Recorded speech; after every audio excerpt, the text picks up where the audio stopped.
नमस्कार। आजको यो विशाल र्याली, यो विशाल जनसागर बीच निवर्तमान मेयर साहब बालेनजी जब जनकपुर गएका थिए र उनले तमाम दर्शकहरू राम जनता बीच उनले जो मैथिलीमा सम्बोधन गरेका थिए र त्यो सम्बोधनमा जो मैले बुझेँ यहाँहरूलाई छोटामोटी र बुदाबुदी रूपमा भन्न गइरहेको छु। उनले त्यहाँ गएपछि पहिलो कुरा त म मधेसको छोरो हुँ भनेर मलाई भोट हाल्नु भन्दा पनि यो राम्रो पार्टी र देश बनाउने पार्टी र तपाईँ हामी जनताहरूले सोचेको र चाहेको मान्छे हो भनेर भोट हाल्नु होला भनेका थिए। अर्को कुरा, उनले आजसम्म 4 सालको यो उनको अन्तर्कालमा बोल्न नपाएको र काममा बिजी भएको हुनाले, आफूले सम्बोधन गर्न नपाएको हुनाले र आज उनी फ्री भएको, राजीनामा दिएपछि उनी फ्री भए अनि म तपाईँहरूसँग बोल्न आएँ, तपाईँहरू बिच आएँ, भेटघाट हुन आएँ भनेर यसरी उनले बताएका थिए। यसै गरी त्यहाँका मधेसका जनताहरूलाई सम्बोधन गर्ने क्रममा तपाईहरू अब माइतीघर मण्डलमा गएर अनसन बस्ने, धरना बस्ने जस्ता कार्यक्रमहरू हुनु हुँदैन।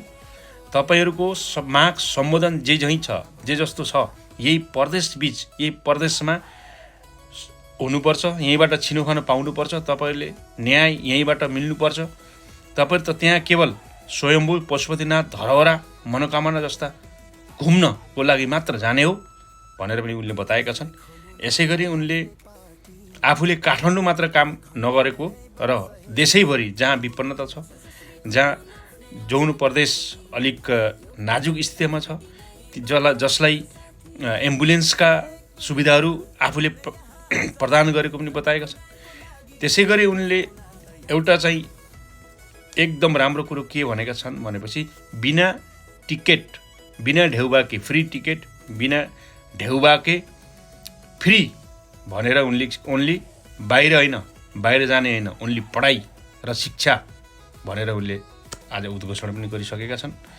यसै गरी लास्टमा उनले के भनेका छन् भनेपछि तपाईहरू हामी जे जस्तो र जसरी भए पनि अब यहाँ चाहिँ नयाँ र नवीनतम चिजहरूलाई एकदम समय दिनुपर्छ। हिजोको भन्दा आजको र आजको भन्दा भोलिको बारेमा सोच्नुपर्छ। तपाईँ हामी सबैले अब जे जति पुरानालाई हेऱ्यौँ, देख्यौँ, गऱ्यौँ, अब हामी नयाँ बाटो रोज्नुपर्छ। हामी तपाईँहरू सामु र तपाईँ हाम्रो सामु एकमा एक मिलाएर अगाडि बढ्नुपर्छ। तसर्थ जय देश, जय घन्टी टिङ टिङ बजाएर निक्लिनु भएको छ।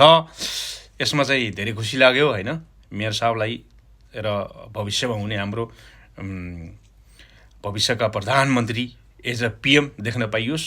यहाँहरूलाई के कस्तो लाग्छ धारणा यहाँहरूले आफ्नो कमेन्ट्समा लेख्न सक्नुहुन्छ। हवस् त, धन्यवाद।